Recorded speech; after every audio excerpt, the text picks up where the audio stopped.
Hi, in this video I want to have a look at the use of 7th chords in blues music.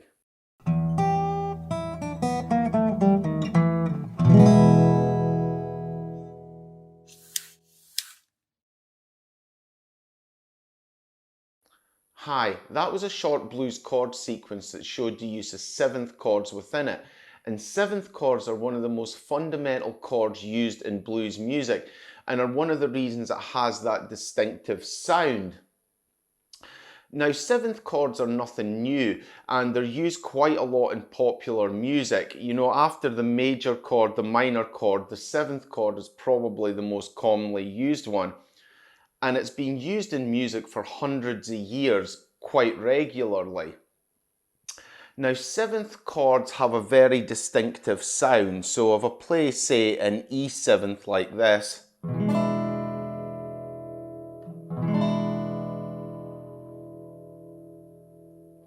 you know, it has quite a dissonant sound, as in it's quite jarring and unsettled, and also a slightly unresolved sound, like it wants to go somewhere.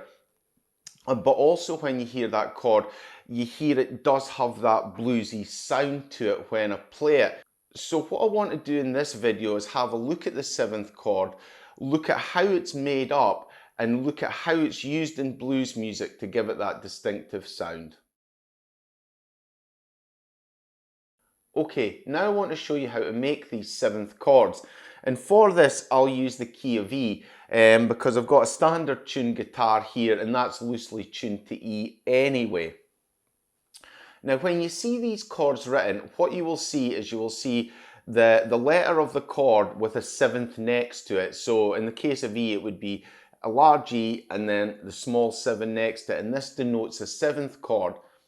But you have to watch out because there are different types of 7th chord out there. And the 7th that we're looking at here, and the one that's used so commonly in music, is the dominant 7th chord. And that's the one that's denoted with the letter and the little 7 next to it. Now, to understand how to get this chord, you have to understand the major scale. So I'll briefly run over it. So the major scale is a heptatonic scale, which is a 7-note scale. That means there's 7 notes until you go from the octave back to the octave. It's also a diatonic scale, and a diatonic scale is one which has 5 whole step jumps in it and 2 half step jumps in it. Again, to go from the root and then back to the octave again. So in the case of the major scale, which is where we're going to derive the 7th chord from, what you have is you have 2 whole step jumps, a half step jump, 3 whole step jumps, and then a half step jump like this. So, you know, in terms of the guitar fretboard, a whole step is 2 fret jump, a half step is 1 fret jump. So if we take E like this, what we'll have is E at the root like this, then whole step, half step, whole step, whole step, whole step, half step.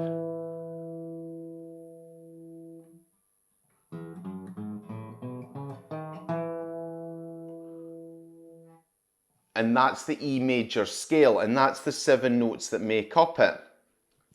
And what you can do is you can number these notes from 1 to 7. So in the case of the E major scale, what we'll have is E, F sharp, G sharp, A, B, C sharp, E flat, and then it goes back to E at the octave.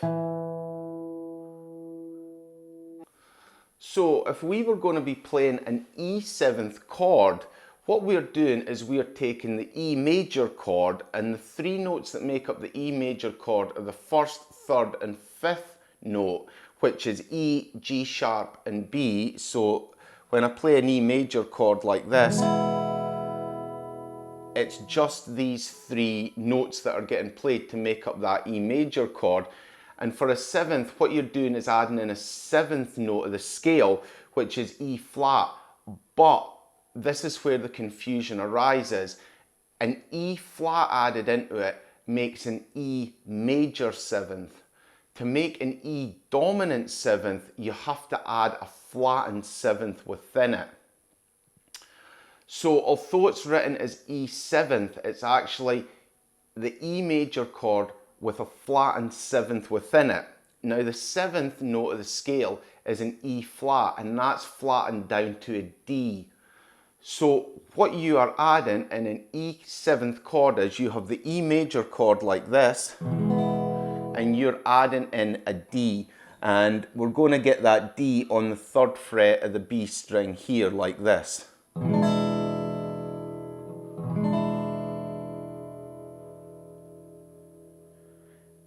And that's how you make an E dominant 7th chord, or as it's commonly called, just an E 7th chord, by adding a flattened 7th into the major chord. This also works on minors as well, so if you have the minor chord here like E minor, and you add in the same note of D, which is a flattened 7th, you get E minor 7th like that as well. Okay, and that's one thing I want to say, is that when playing minor chords, it's still the same note, the 7th note of the major scale, that's flattened to make it the 7th chord. It's not the 7th note of the minor scale that's flattened.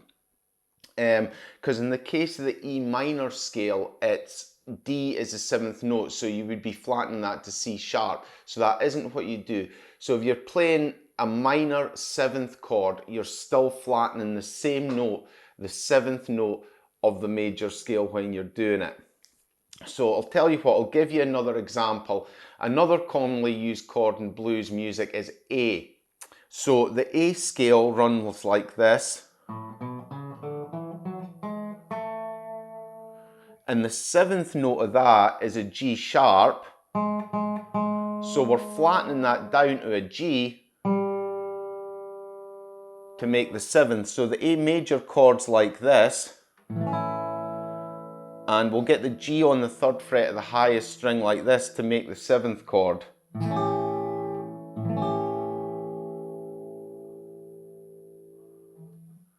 Now these are really commonly used chords, so you probably know them off by heart anyway. But if you don't, that's how you derive it. You take the major scale, take the 7th note of it, flatten it, and add it into the underlying chord. So if it's a major chord, you play that major chord with a flattened 7th, minor chord, play the minor chord with that flattened 7th. And that's how you make these dominant 7th chords that are so popular in music.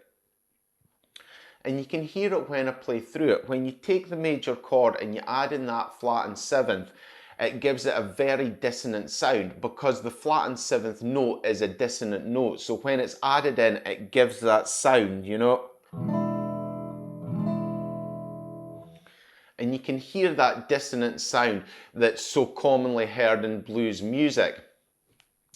So, like I said, 7th chords are used a lot in all types of music and have been for some time, but they're a fundamental part of blues music. So now that I've showed you how to make the chord, what I want to do is look at how it's used in blues music. So how are these chords utilised in blues music? Well, the use of 7 chords in blues music is pretty much fundamental to it, and pretty much every piece of blues music you hear is going to utilise these 7th chords. And it's the sound from these 7th chords that really give blues music that unique sound. So to use an example, we'll take the standard blues chord sequence, which is basically the 3-chord trick. So if we use the key of E, what we'll have is scale degrees 1, 4 and 5, which is in the key of E is 1 is E, 4 is A, 5 is B. And that's the 3 chords that are commonly used in blues music. And now what's usually done is that scale degrees 4 and 5, in this case the A and the B, will be played as 7ths. So what you're likely to have is the E is a major chord like this, the A is a 7th chord like this, and the B is a 7th chord like this. Or in a different position like this, which is also common as well, played in that position. And these are the three chords that make up so much blues music. And if I play through it a bit, you'll hear the blues sound when I play through it. So if you come down like this,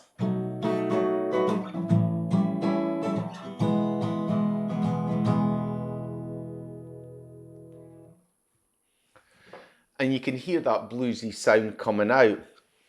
And I think it's the way these seventh chords sound, this sort of dissonant sound that, you know, gives blues music that unique sound that you're used to hearing. And so, like I said, this is the standard setup for blues music. You know, scale degrees 1, 4 and 5, with 4 and 5 played as sevenths. But you can also play 1 as a seventh as well. So in the case of E, you could have an E seventh as well, which is not uncommon. Now, like I said, when you play seventh chords, you add in this flattened seventh note into the major scale, and it has a very dissonant sound, and it also has a sound like it needs to resolve somewhere. You know, the music has to go somewhere to reach resolution, and this is utilized in blues music. And what you'll tend to hear is you'll tend to hear these seventh chords coming at the end of the turnarounds. So what you get is you get the end of the turnaround, it leaves the listener hanging, and then it resolves back to the start. And this works well in blues music because blues music is so repetitive. Usually blues music will only have a small sequence of chords, and that will just keep repeating throughout and throughout the song. A perfect example of that is a 12-bar blues, which has a set 12-bar structure, a set 12-bar chord structure, and that just keeps repeating throughout the music. So because of that, at the end of most of these repeating sequences where they usually put the turnaround, at the end of this turnaround, what you're going to find is that it's going to go to the seventh chord, and it's almost always in the fifth position. So if we take the key of E, that would be B7. So you can play B7 here, or you can play it down here, like this. And if we take a standard 12-bar turnaround in E like this, you'll hear what I mean.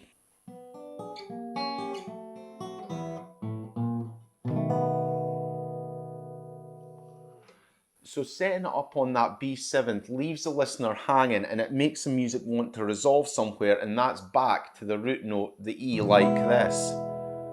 So you've got...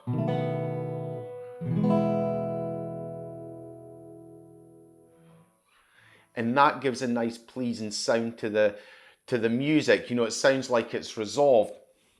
And this is so common in blues music, you know, using the standardized chord structure, utilizing seventh chords, you know, to build tension and dissonance, leave the listener hanging, you know, and leaving the music needing to resolve, and then resolving at the start of the next sequence back to the root, like that. And how the music resolves after playing a seventh chord depends on what position it's played in. Now I'll try and explain that further. So using the E example again, so we've got the three chords of E, A and B. If we play the E in the seventh position like that and resolve back to the E,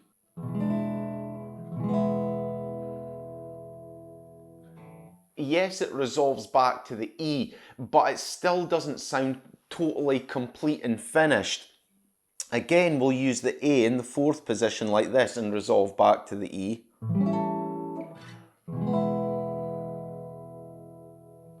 This time now, it does sound like, you know, the music's come to an end and the music in sequence has resolved, but not fully again. But if we go up to the fifth position like this,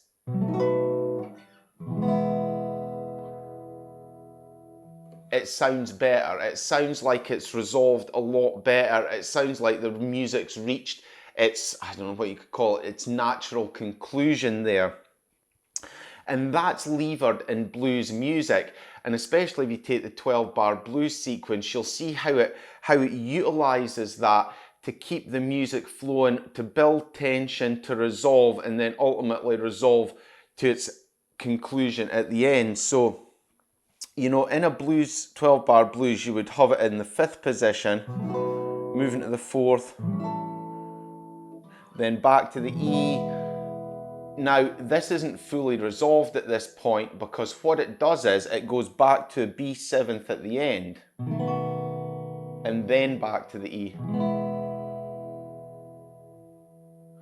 Like so. So what you're seeing is it going from the 7th and the 5th position to the 7th and the 4th position. So that sounds totally unresolved like that. And it still has to go somewhere. It sounds partially resolved when it goes back to the E like that. But what it does is it goes back up to the B7th at the end and then back to the E. And then all of a sudden the music sounds complete. So I hope that was able to highlight, you know, how transitioning from 7th chords to other chords can differ depending on the position and build, you know, different sort of feeling into the music. And like I said, this is something that's been used in blues music to create that unique blues sound. So there we go. That's an overview of the 7th chord, one of the most commonly used chords in music. I've shown you how to build up the chord using the major scale, and I've shown you how it's commonly used in blues music.